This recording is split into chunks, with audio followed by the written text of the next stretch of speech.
Hi, I'd like to talk about two weapons. The first one, which I like very much, this is a Remington, and I'm unsafe, that's why. This is a Remington 380. It's called the Model 51. It came out, I guess about 1919, 1917, somewhere like that. It has a thumb safety. It has a grip safety. It has a magazine disconnect, so that a round cannot be fired if a magazine is not inserted. It's available in 380 and also in 32 ACP. It's a nice gun. It's reliable. I have a video up here on YouTube of me firing magazines full with no problem. Mixed ammunition, ball, hollow point, doesn't care. Just goes bang, bang, bang. The grip safety is a stiff grip safety. What I'll do here is cock it for you. Let's see if I can get this to work now.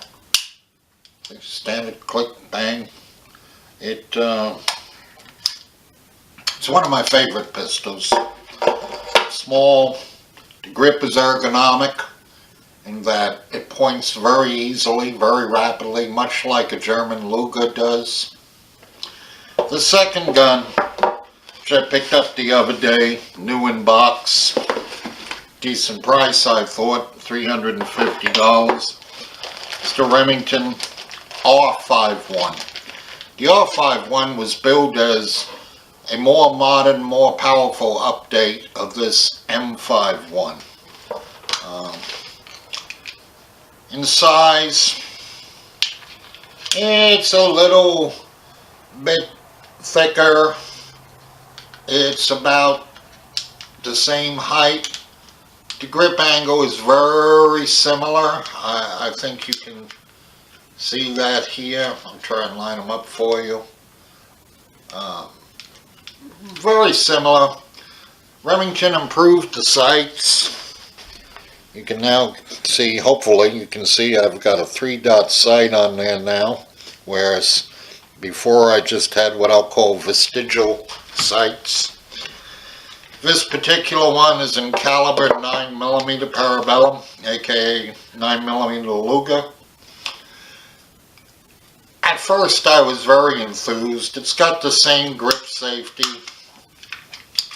It also has a slide lock, which the earlier model did not. So we've got a slide lock very similar to that on a 1911. I like that. What I don't like, there's no thumb safety. I don't know why. If we could have a thumb safety on the version from the 1919 through 1920s, I don't see why we can't have a thumb safety on the new one. A safety that would either block the firing pin ideally or at least block the hammer. For some reason Remington decided people don't need safeties anymore. Both weapons are what I would call a lock breech weapon or a delayed blowback, in that the barrel does not move. There's a breech block in here. If it slides backwards, hits a ledge, then stops, and the inertia of the impact is what works the slide, in theory. Both weapons work the same way. In this earlier one, the breech block mechanism was designed by Peterson, and it works just fine in this gun, and it's a smooth action in this gun. This gun, you hear little grinding noises as the slide goes back.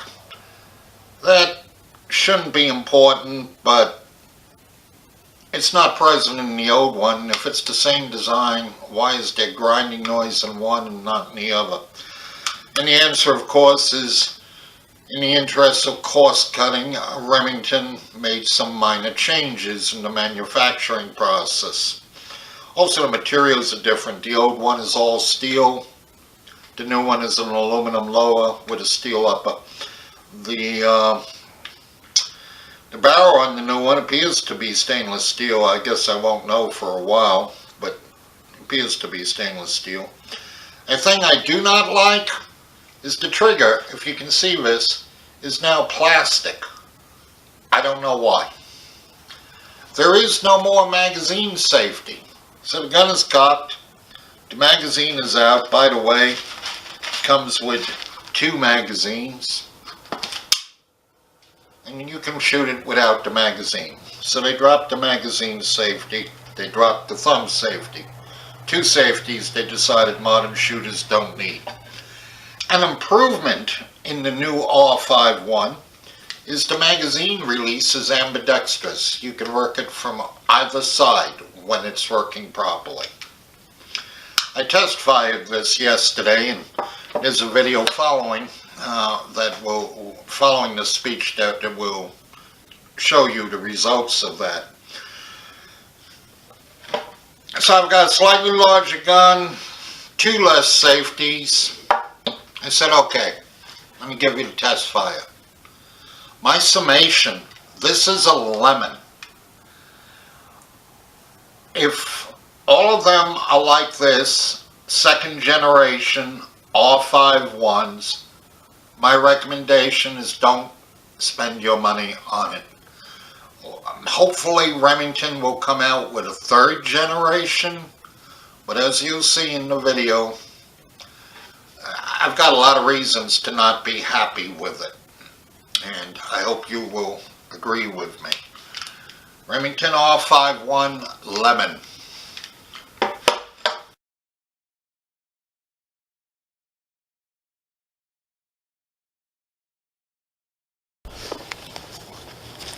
Okay, I've measured off exactly 21 feet from the target. This is the first time this Remington pistol has ever been fired. First magazine will be Winchester 115 grain full metal jackets, topped with 1 silver tip. Magazine holds 7 shots.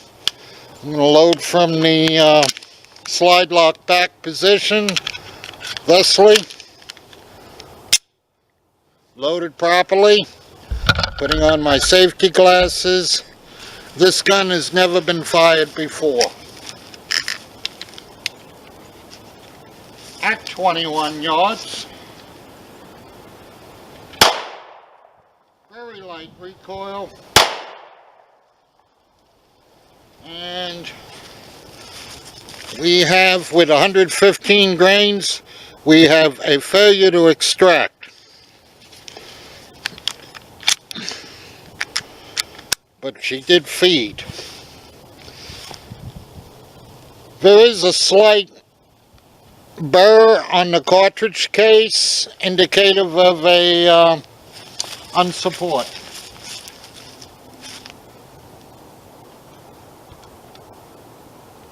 My target is blowing around the breeze.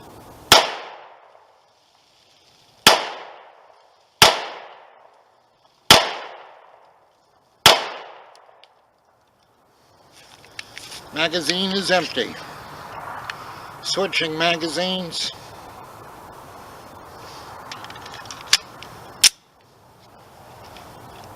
Left-handed firing.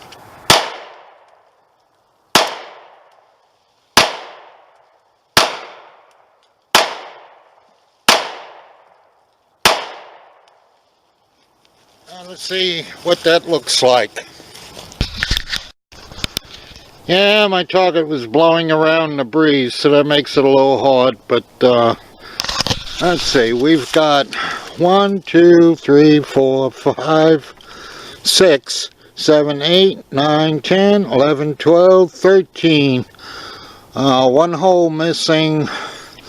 Could have gone through that hole, or I missed the paper when it blew apart. I don't know. But that's what we got.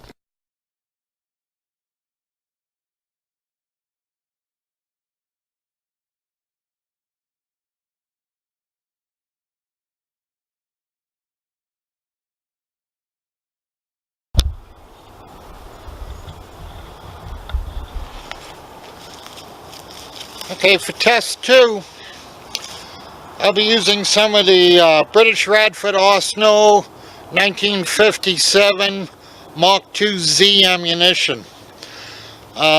You should hear 8 shots from this one, because the magazine holds 7 and I loaded the chamber with 1.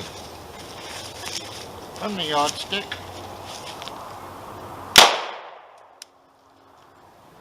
And what do we got here? I felt the slide move, and around chambered, but the magazine of the gun did not cock.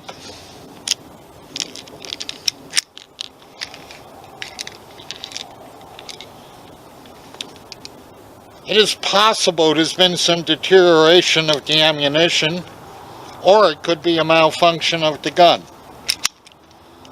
Either way, let's try it again.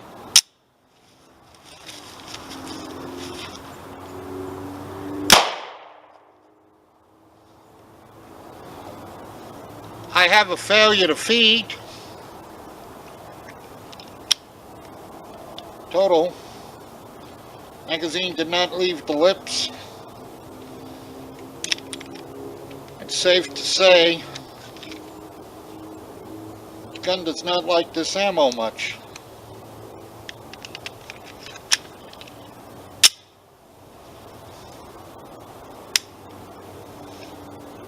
I have a failure to fire.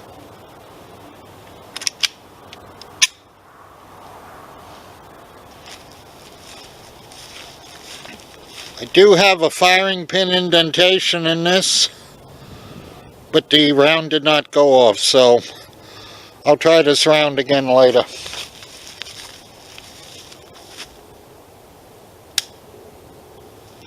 I have a second failure to feed.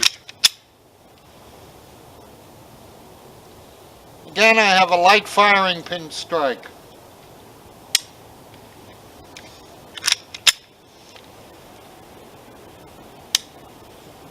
Light firing pin strike.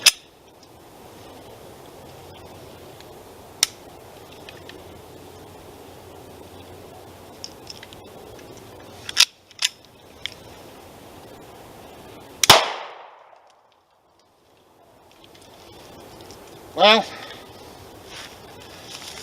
I'm going to want to blame the ammo on this, because this ammunition works okay in my carbine. All 5 of these rounds do have firing pin indentations.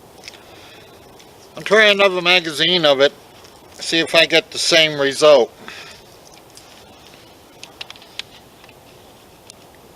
First magazine out. Could be I'll be much better off with the current manufacturer Winchester 115 grain.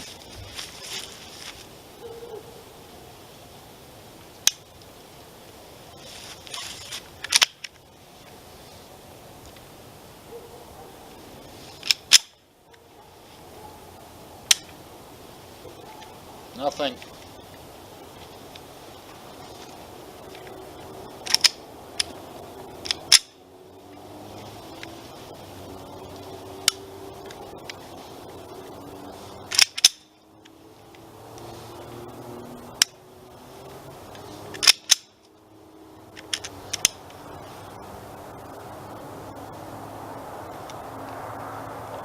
Gun is locked up solid. No trigger movement. That's not good.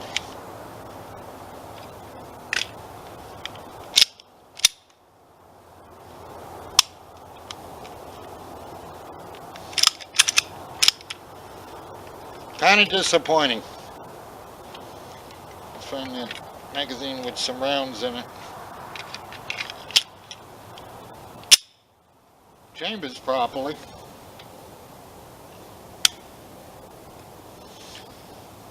Hammer falls, round does not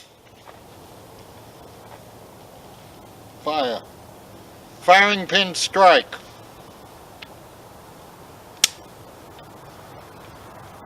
Gun fired.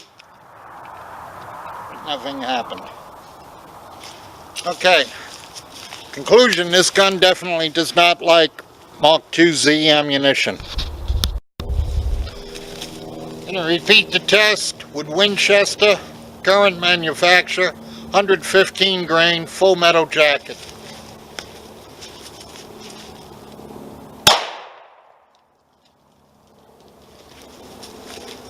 I have here a classic stovepipe jam combined with a failure to feed,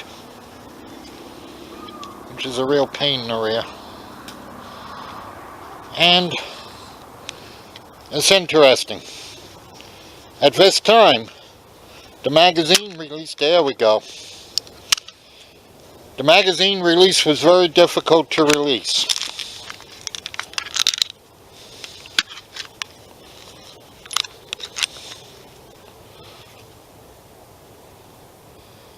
I've got the same kind of very light firing pin strike on this that I received on the Mark II-Z's that did not go off.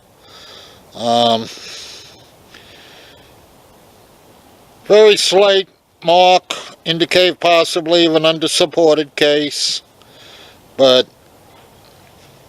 that's basically it. Let's see what happens if we try this again.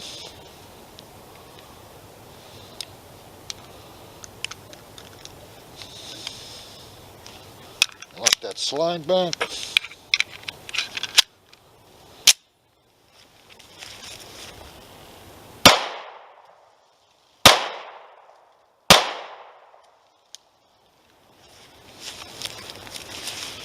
I have bullet nose down in the magazine. Magazine is not kicking out. Got to play with it a bit to get the magazine out.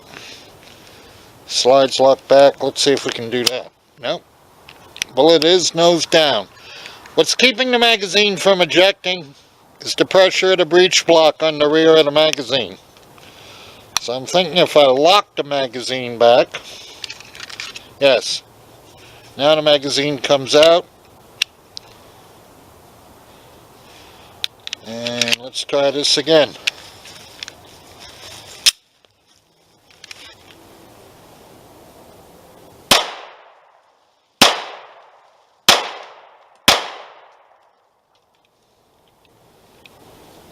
Magazine is empty, new magazine inserted, slide released, rapid fire.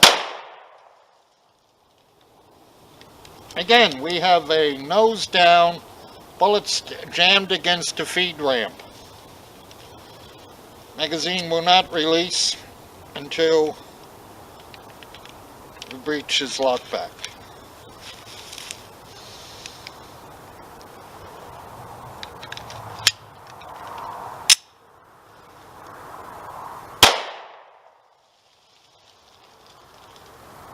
Same thing.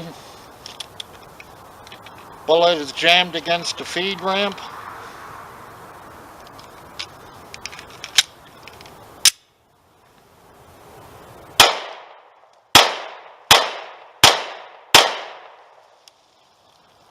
Empty magazine. Ray on him said he had 115 grain failures to feed and did best with 124 grains. I don't currently have any 124 grains besides the Mark II-Z's, but I will pick up a box and see if that solves my problem. Footnote on the Mark II-Z ammunition, all of them fired with multiple firing pin hits, usually on the 4th or 5th firing pin. All but 3 of them have gone off.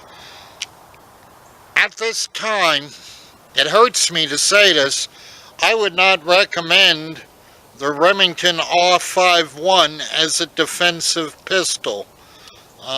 It may be okay for casual plinking, but as you observed, I had multiple failures to feed or failures to eject with current manufacturer Winchester ammunition of the 115 grain type. These Mark IIZs are 124 grains, but what difference does that make if the firing pin strike is so light that the round doesn't go off without having to manually cock the gun and try again and again and again until eventually the firing pin strike is hard enough to set off the primer. Admittedly, the Mark IIZ ammunition was intended for use in a Sten gun or a Sterling submachine gun, and it receives a heavy firing pin strike from that. However, I have to note that my Canadian English pistol chambers and fires these Mark IIZs with no problem whatsoever. My only conclusion is this weapon has a firing pin strike that's very light.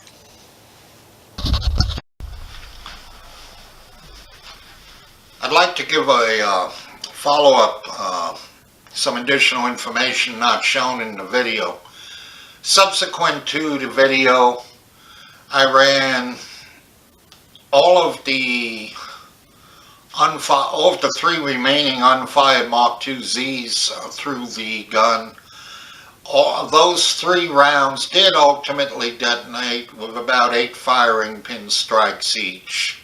Clearly, there's an issue in the mainspring for the R-51. In my opinion, it should be a little more powerful so that it gives more of an impact when the firing pin hits.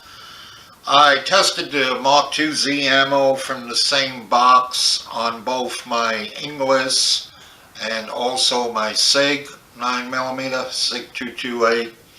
It functioned just fine in those, bang bang every time. In the R-51, like I said, the firing pin strike is too light. Of an additional 5 magazines of both Winchester silver tips, Winchester 115 grain full metal jackets, and also some more Mark IIZs. I experienced again all of the malfunctions that you saw in the video. I would say of maybe 80 to 90 shots fired yesterday, I had at least 75 malfunctions of one kind or another. As you saw in the video, sometimes multiple malfunctions with both a stovepipe jam and a bullet down in the magazine with the nose down, which of course, because of the design of the new R-51, when the slide goes forward, it presses against the back of the magazine, which means hitting the magazine release does not necessarily result in a free magazine. On the M-51, if you have a jam, which is very rare, usually defective ammo, like a round too short, etc., you just hit the magazine release, take the magazine out. You can't really do that with the R-51. You've got to rack and lock that slide back first, then you can hit the magazine release. The cleaning of both is complex, but I really consider the R-51 to be a little bit more of a pain in the rear regarding detailed stripping and cleaning. I saw the goals that other users, Ryan Ham and some others, experienced shiny areas under the slide. I really can't tell if they weren't there before the test firing because I did not field strip the gun before test firing it. I just loaded up some magazines and gave you the video you saw. The failure rate of this weapon in firing with various ammos was impressive, at least 75% failure. Failure to fire, of course, misfires. Most of them occurred with the Mark IIZ ammunition. However, I had 2 failure to fires with Winchester silver tips. I had 1 failure to fire with Winchester 115 grain ball ammo, the cheap stuff in the white box. In the brochure that comes with the R-51, Remington says, "We recommend you use Remington ammunition." Well, if Walmart carried it, I would have bought it. However, yesterday they did not. I did hit 2 different Walmarts and a gun store. Nobody had any 124 grain modern commercial hardball ammunition in stock. I'll have to order some. But let me say, because of the misfires, when you pull the trigger, you expect it to go bang, not go click. Since it happened on at least 3 different types of ammunition yesterday, I don't see going to a 124 grain bullet is going to change the misfire issue. It may prevent the bullet from nose downing in the cartridge, in the magazine, but I'm not convinced going to a 124 grain bullet is going to have any impact on the stovepipe jams that I experienced with this. That's basically it. Again, my conclusion is this weapon, as currently manufactured and sold, is a lemon. I'm very disappointed in Remington. I really expected something at least equal to the earlier M-51. This gun was built as an M-51 upgraded to 9mm. And in my personal opinion, Remington should have just stuck with the original design. I don't really believe it's quality control. The parts I saw when I took this apart last night for cleaning appear to have been well made. Rather instead, I would describe the failures of this gun as shortcuts in the engineering of the manufacturing process and some poor decisions on the part of the design tech regarding issues such as no magazine safety, no thumb safety, a weak mainspring. Plus, of course, this action. I'm going to hold this close. Maybe you can hear what I hear. Hear that? Multiple steps. Whereas with the original, one smooth sound. If they both have the same internal mechanism, then they should both be making the same noise. But they don't. Of course, I can't click this one, so I'm going to stick a magazine in here. There we go. I'm just disappointed. I thank you for your time. Oh, by the way, before I forget, coming soon, firing test of the Winchester 1887 as made by Chippa, a authentic replica. I can tell you